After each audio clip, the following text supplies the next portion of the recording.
John Lennon's classic Imagine, and I'll go ahead and play it for you, then I'll break it down.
All right, Imagine, and it's pretty simple. There's a couple interesting things about it. One is a little chromatic run, sort of a little signature. It's just a little thing that can really just add a lot of character to it if you can fit that in. And also in the chorus, going from the C to the E7 is just a very distinctive thing. It hops out of key for a minute, brings that chord in from out of key. But not difficult to play, it's all just about the expression of it. So let's see, starting out, we just got C major here. It goes between C major and F major 7 for most of it. So the intro, I'm doing F major here, and it's actually F major sharp 11. That's an F with the B string open. You're not doing this, not playing the C, playing the B there. And I'm keeping it over the C root for this intro. So here's the F, or the C. Still over the C root. And there's that little riff. It's A, B flat to B. I usually pull a hammer on there. So again.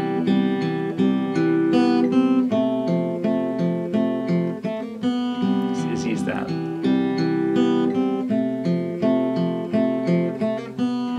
Then the vocal melody, it starts still just over the F and C. Again, still got the C in the bass. And after every time, if you can, adding a little lick really adds a lot. And the melody itself is very similar, just a few notes.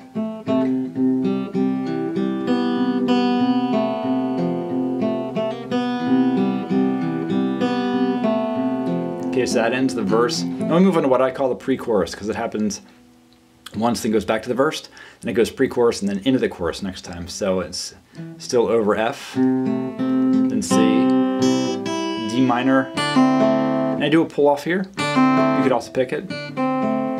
C, G. I'm doing this G7, you may not have used before. but rather than adding that note up there, which would be higher than the melody, adding this note in the middle on the D string. Okay, this might be the trickiest little movement here, is just sliding on the B string with the G string open, and I'm sliding for ending on the C again for the second verse. So once again.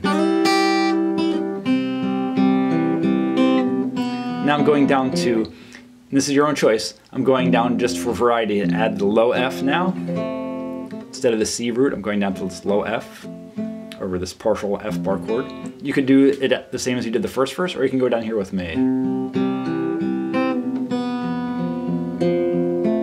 Again, that little riff.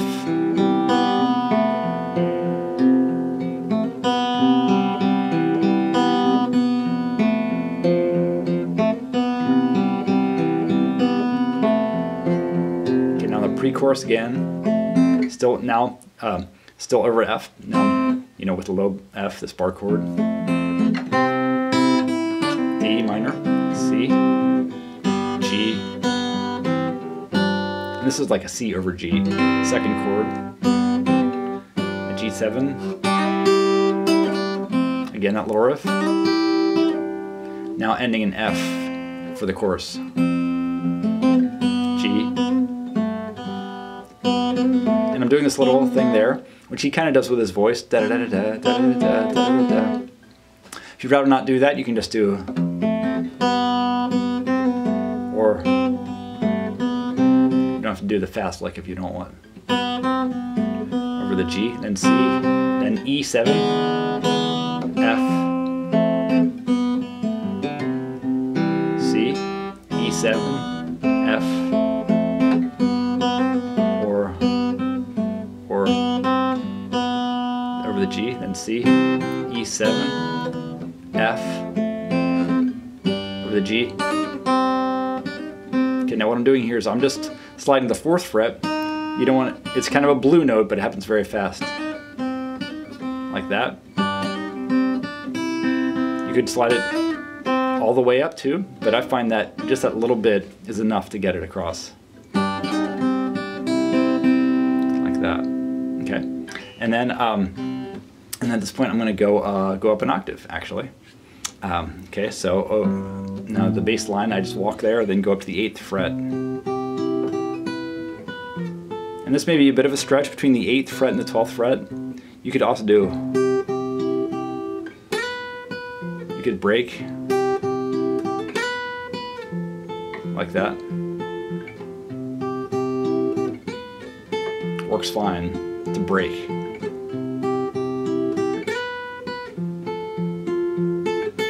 And if you want to throw in that lick still, 10th, 11th, 12th fret on the B string.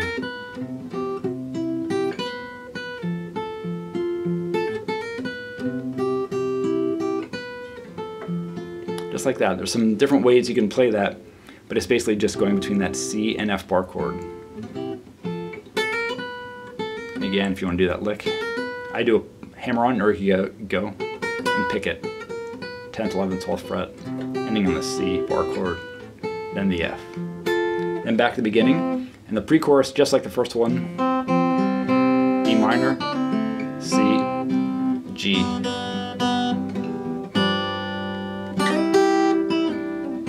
Again, chorus, just like the first one. Or E7, F, G, C, E7, F, G, C, E7, F, or if you don't want to do hammer on, again, that slide, ending on C. Alright, so I hope this is useful to you. Thanks so much for watching, and please let me know if you have any questions or comments.